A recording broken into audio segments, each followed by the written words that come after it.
are so beautiful, you are complete. You are the beggar you meet on the streets. You are divine and you are inclined to be. We are prayed to God. The book contained the teachings, many of the things I had to share at the time, and it presented it in a way that anybody can read it. I think it's one of the first books where anybody can read it. Meaning some person may come and it doesn't overwhelm them with like consciousness and para-Brahman and, the absolute and it's this type of way. People are very afraid of this and so on. And so she broke it down into a very palatable account while remaining true to the words and to my teachings and everything like that.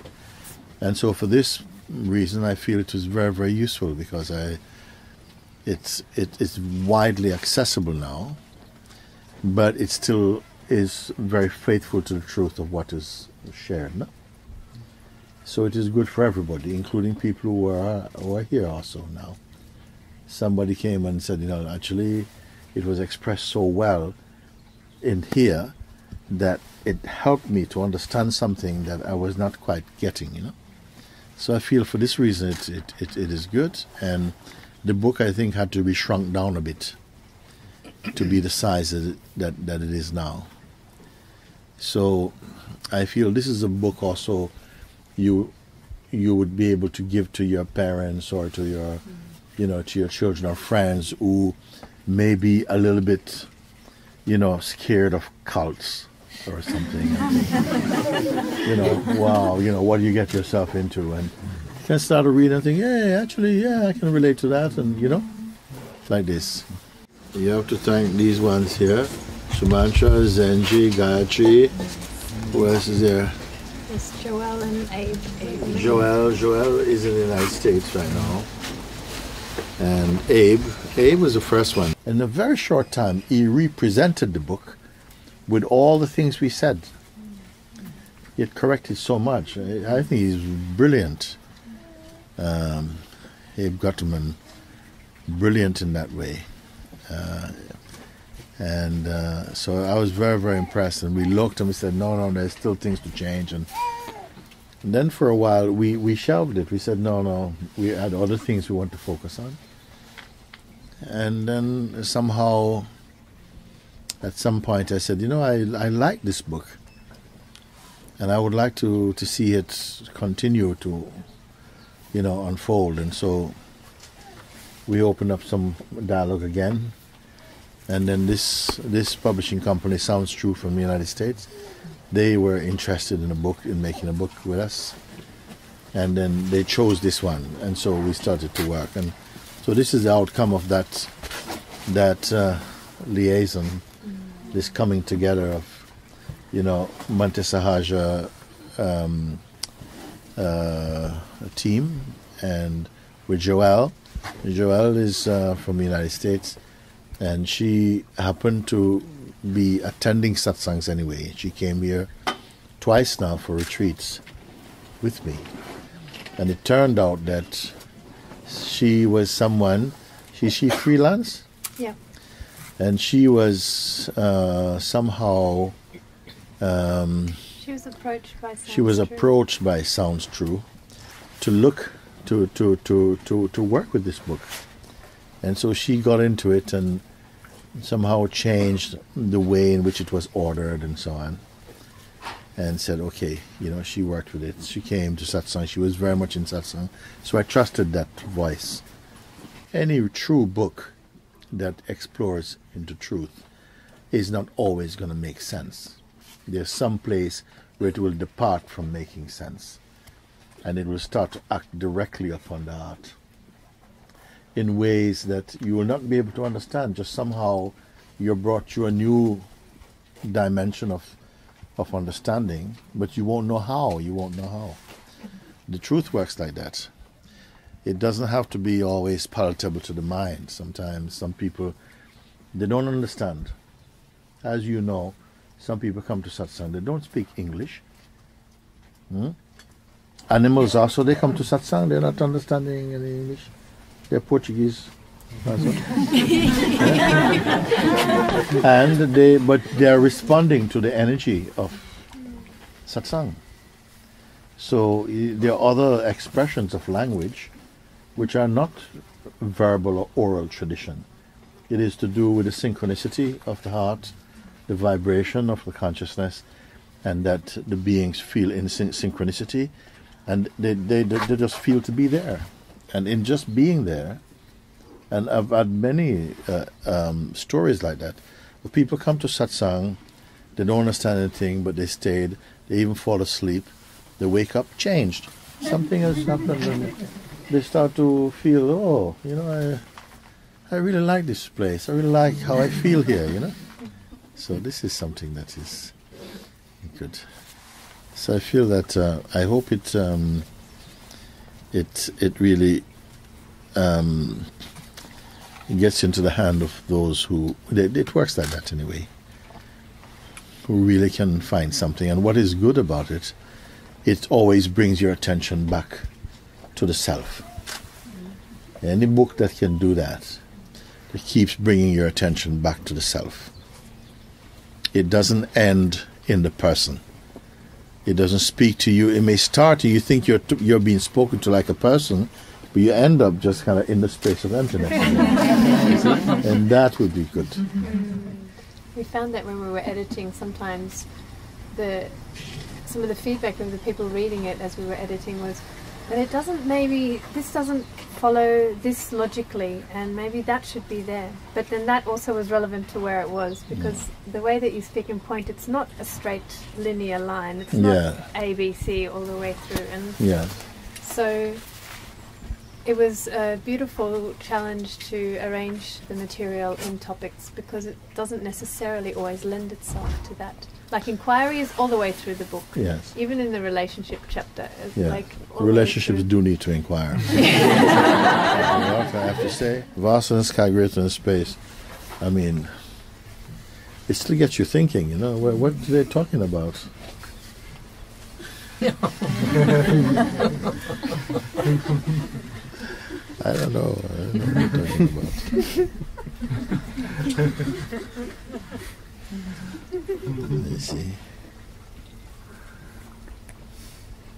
In fact, there's so much in our human culture that we speak about, and you know, somehow speculate and ponder and about things. The most natural, the most simple thing in the whole world. And we talk so much about how to get to this place and how it is something. It's really amazing. It really is amazing. But it has to be gone through. It has to be, because something happened. I gave an example one time.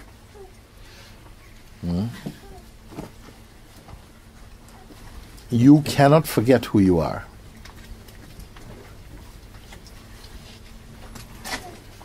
You cannot remember who you are. It is already there before the possibility of forgetting and remembering came. You know. But then we learned that you can forget, and you learned that you can remember. And because they became so deep, then we believed them into becoming truths. And so we start to experience that we can forget ourselves. And start to experience that if we try hard enough, you will remember yourself. But the whole thing is a con. The whole thing is not true. You see. And the whole of this universe is built up like that. It is so sublimely simple that a belief came that we are this. And once this belief came, every other thing could come.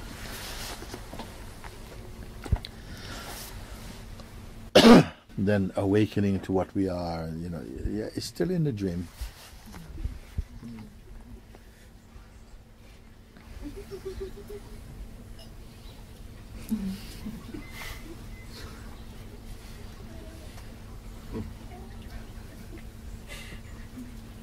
It was there before concepts were born. It was there before the first word came. It was there before Om.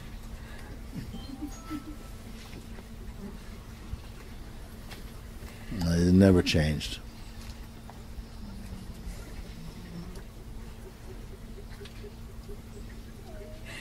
It was there before creation.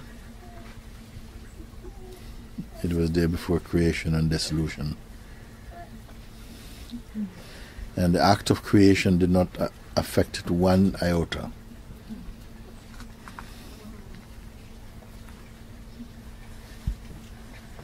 All this dream had to come.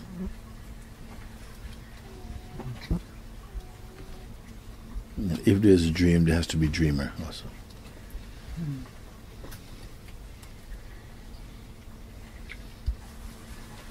And both the dream and the dreamer are dreamed also.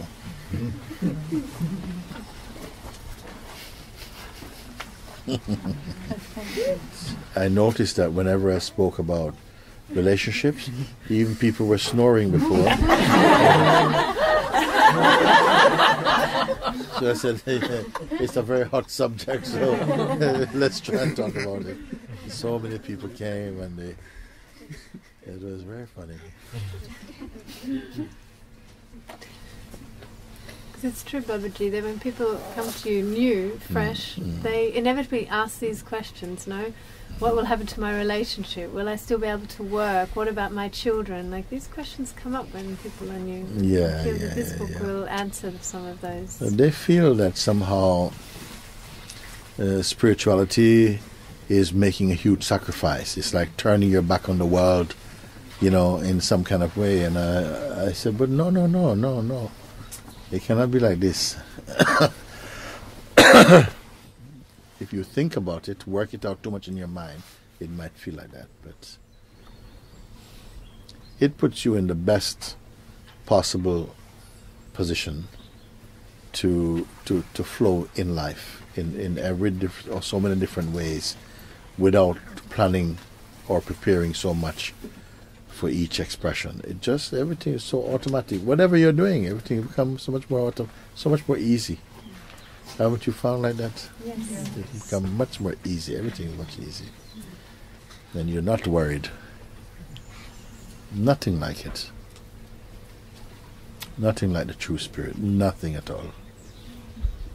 Nothing. You can practice your whole life, become a super expert on any particular thing, and it cannot compare to that awakening inside your heart. Nothing can compare to that. It's just far beyond anything. Far beyond anything you can think of. People sometimes they want to know, how can you live without having some clear ideas about where you're going and what you're going to be doing and so on. And then my dilemma is, but how can you live with those ideas?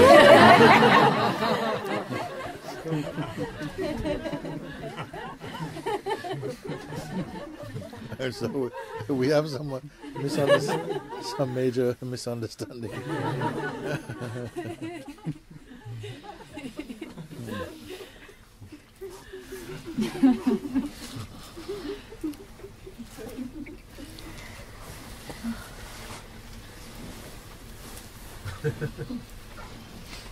Only when you stop thinking life, you can be.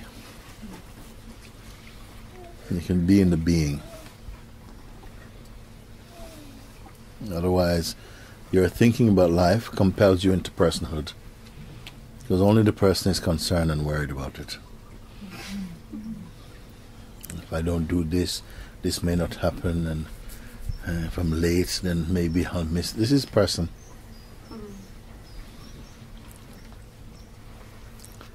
No heavenly being thinks like that.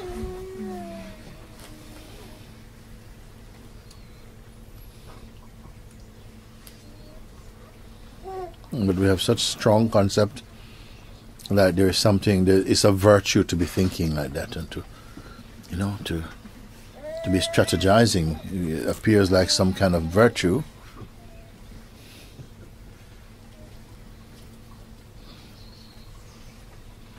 And then we miss, because no value is given. There's no understanding that,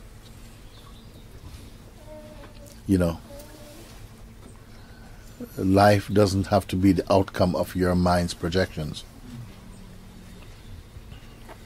You have to be totally open to the highest expressions of consciousness than living underneath the cloud of human consciousness, where you're living always with a concept of your own limitations. If I could put it across, then I'd have to say to you, if you are living under the notion of your potential as a human being, you're wasting your time here, because you're already setting the dial, you're setting already the graphic equalizer on the lowest possible level.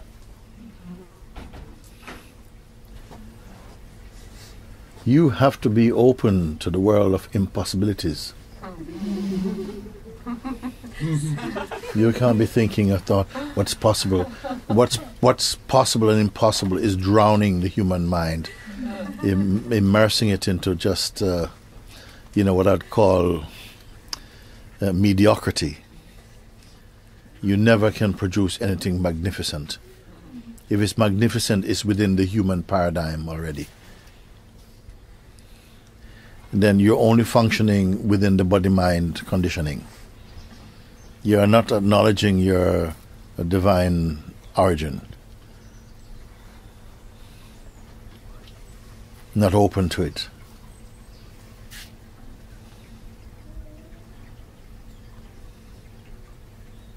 You must come to believe and to accept. Are you from God or not? You see? Then God does not know limitation. You must at least have this attitude.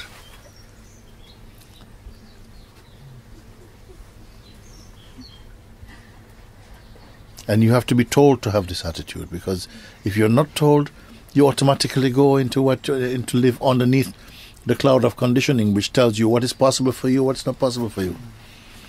And your ambitions, they always will stay they're always within phenomenality, meaning that it's always in the land of the perishable. How much energy we spend, how much blood, sweat and tears we spend, only to possess what is ephemeral, what is momentary, what is perishable. And in order to enjoy the perishable, you have to be perishable also. Do you realize this thing or not? This is a huge, huge mistake in the human kingdom. Nobody tell you differently. No politician, no priest, no teacher, no parent is telling anybody this. We are only working for what is ephemeral. The ephemeralness of nature is a natural thing. Within the realm of change, what is changeful is natural, is fine. But have you considered how much energy is being put into possessing what is only impermanence?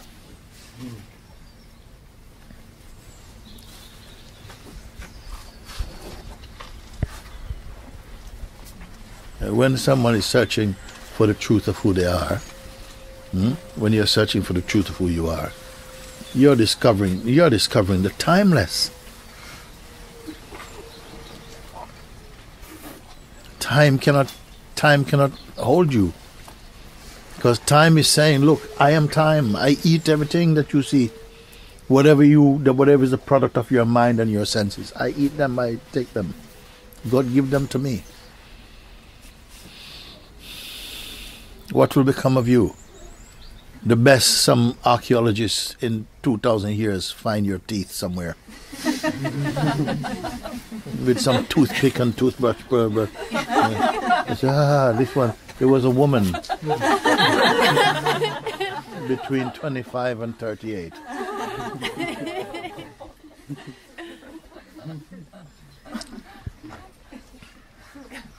At least if you belong to someone, to a Christ or a Krishna who has discovered your timelessness even.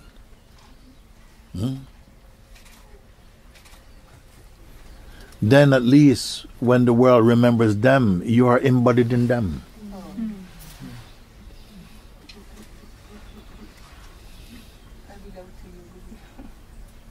You see? But if you are just living for bread and butter,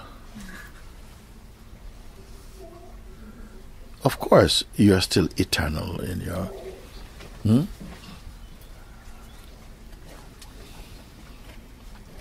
But because the belief, who are you today? The person you believe you were yesterday. The one who went to bed last night believing who they are as that woke up today to be you today.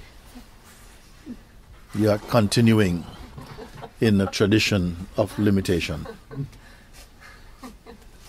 But when you are timeless, every moment you are born fresh. You are fresh.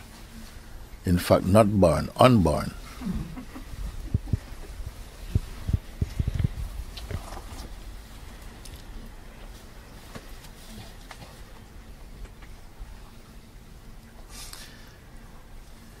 If your history is captured only in your resume, in your what you did when you were 15 years old, who your parents were, this is perishable things. Who remember? Sometimes I go to car boot sale. Many of you, I told you I like going flea market. I see sometimes albums there that were lovingly put together by some people of their families, grandma, grandpa, the dog, everything like that is in there. Okay? And it is down on the floor, rain falling on it, people stepping on it. People taking up pages to make up something to cover their head. It has no value for them. What was so precious for you has no value for someone else.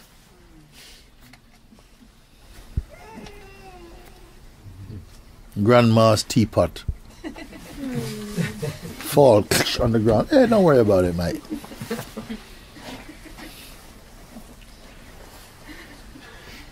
What was sentimentally valuable for you, not valuable for somebody else. The value is where? In you.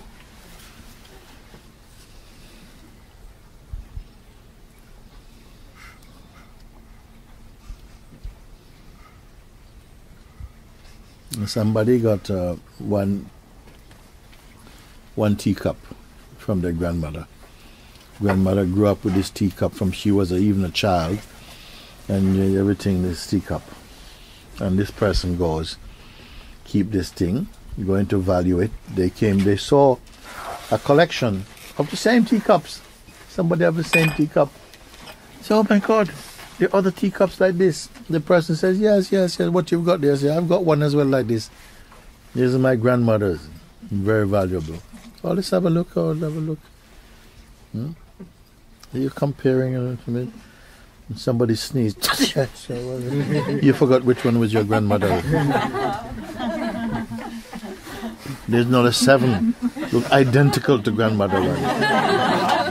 And you say, oh, excuse me, which one was my one? They say, oh, I don't think it was this one. No, I think I put it here, no? So, Jesus, no. It's the same. No, it's not the same. My grandmother's lips is on one of them.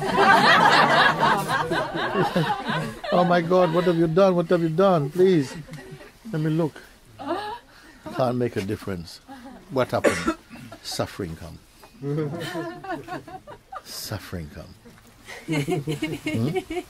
The cup is not suffering. The cup is not happy. I found my relatives is not happy. But if somebody's suffering, why? Attachment, isn't it? And it's not easy. And we understand as well too. Yes. Yeah, Granny used to hug this one and stuff like that. It wasn't hugging that one. But now you don't know which one it is. This is the cost of attachment. Does it matter? Yes. If it matters to you, it matters. If it doesn't, it doesn't. But these attachments can so preoccupy our mind that you postpone freedom.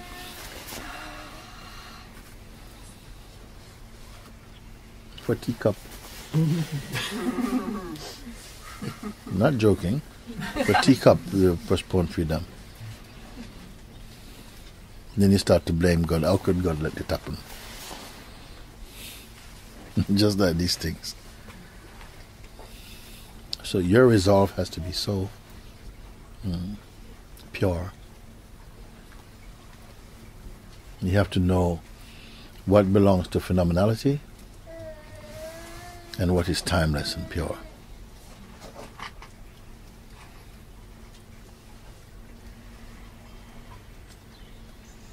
What belongs to time and what is timeless. You must know that without having to think about it. You must know that in a crisis.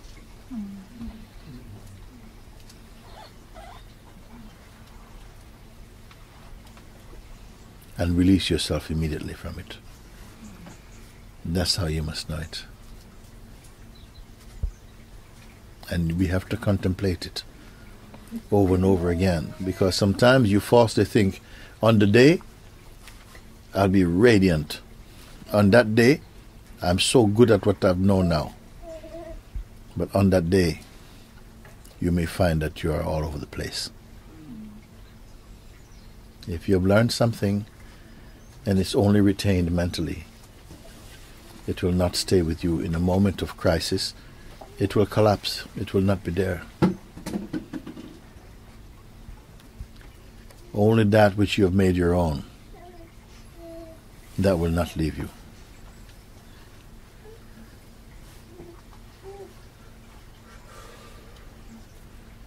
It's easy to feel sure when you're not tested.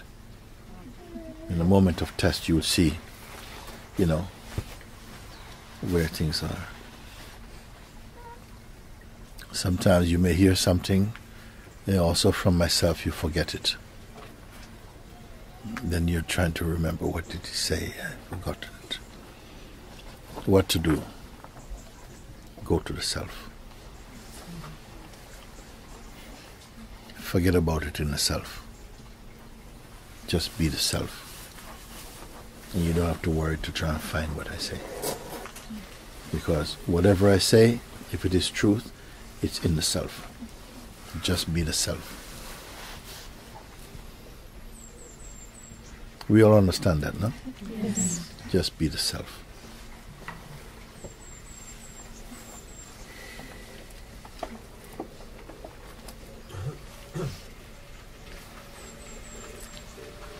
Sometimes the mind manifests like, oh, you've forgotten something really, really important. What to do? Stay as the self. Stay as the self. Don't worry about it. When you get hurt about something, if you can't ignore it, investigate it. Who exactly is hurt? And don't be cynical. Don't think you know the answer. Just try and identify the sense of the entity or the assumption of the one who is all upset, and this personal feeling. Just quietly try to identify.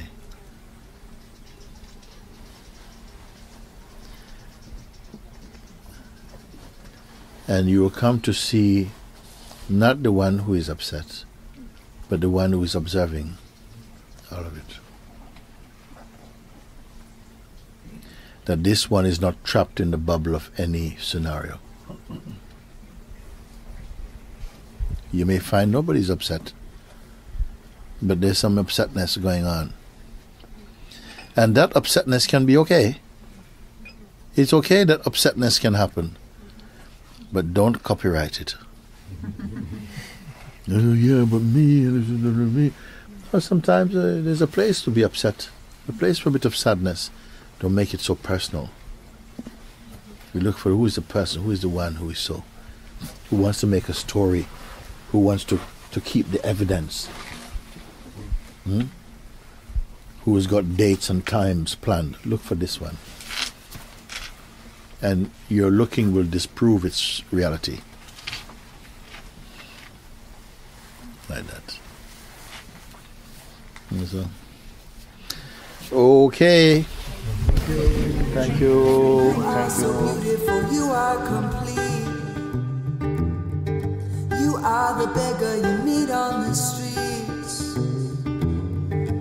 You are divine and you are inclined to be. Well, I pray to God that you will be free, yeah. 'Cause I want you to run, feel the grass on your feet.